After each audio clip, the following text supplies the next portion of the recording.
Hi everyone, welcome to Rusiyana Virunthu. இன்னைக்கு நம்ம எல்லாருக்கும் ரொம்ப பிடிச்ச நிறைய பேர் என்கிட்ட கேட்ட டிஷ் தான் நான் பண்ண போறேன். மட்டன் பிரியாணி எப்படி செய்யறதுன்னு பார்க்கலாம்.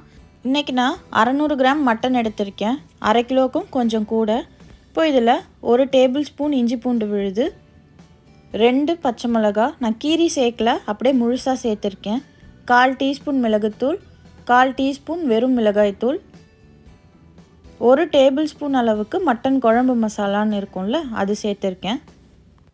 1/4 டீஸ்பூன் உப்பு. இதெல்லாத்தையும் உள்ளே சேர்த்துட்டு இப்போது நம்ம இதில் 1.5 டம்ளர் தண்ணி சேர்த்துக்கலாம். தண்ணி சேர்த்து மிதமான சூட்டில் வச்சு 4 விசில் விட்டு எடுத்துக்கோங்க.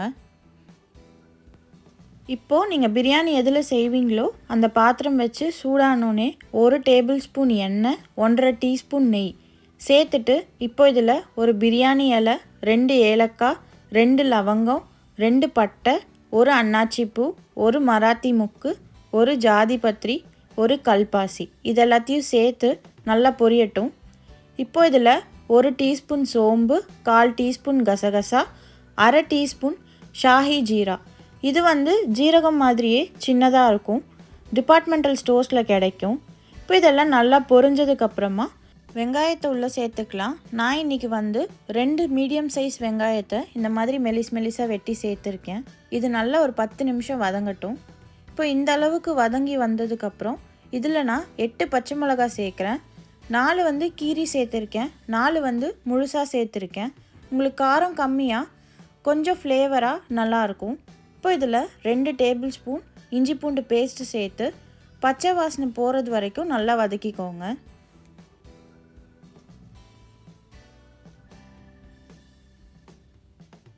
இப்போ பச்சை வாசனைலாம் நல்லா போனதுக்கப்புறம் நான் 2 மீடியம் சைஸ் தக்காளியை இந்த மாதிரி மெலிசாக வெட்டி சேர்த்துருக்கேன். கூடவே நம்ம வச்சுருக்க புதினா அப்புறம் கொத்தமல்லியை கொஞ்சமாக சேர்த்து நல்லா ஒரு 2 நிமிஷம் வதக்கிக்கோங்க. இப்போது இதில் 2 டேபிள் ஸ்பூன் தயிர் சேர்த்துக்கலாம்.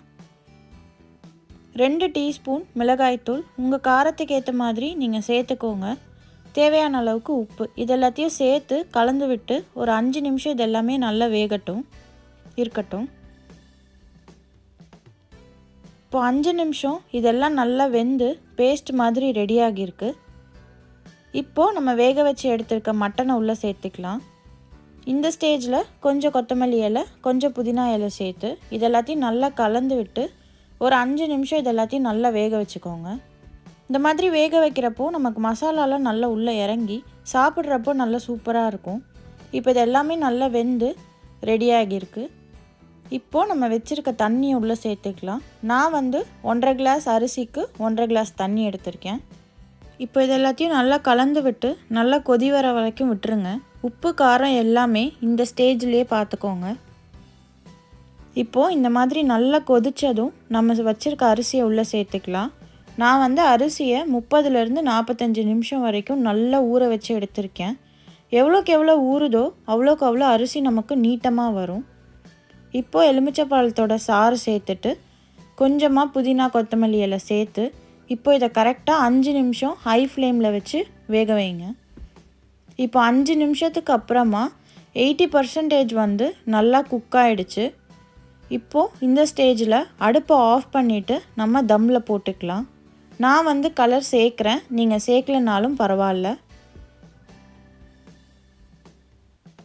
கொஞ்சமாக கொத்தமல்லி இலை. நான் அலுமினியம் ஃபாயில் வச்சு மூடி தம்மில் போட போகிறேன். நீங்கள் தட்டு வச்சு மூடினீங்கன்னா ஒரு பாத்திரத்தில் நல்லா சுடு தண்ணி போட்டு அதை எடுத்து அது மேலே வச்சு ஒரு 20 நிமிஷம் நல்லா தம் பண்ணிவிடுங்க. பாருங்கள், நம்மளோட மட்டன் பிரியாணி எல்லாம் நல்லா சுட சுட சூப்பராக ரெடி ஆகிடுச்சு. நீங்களும் இந்த ரெசிபியை கண்டிப்பாக வீட்டில் செஞ்சு பாருங்கள். மறக்காமல் ருசியான விருந்து சேனலை சப்ஸ்கிரைப் பண்ணுங்கள்.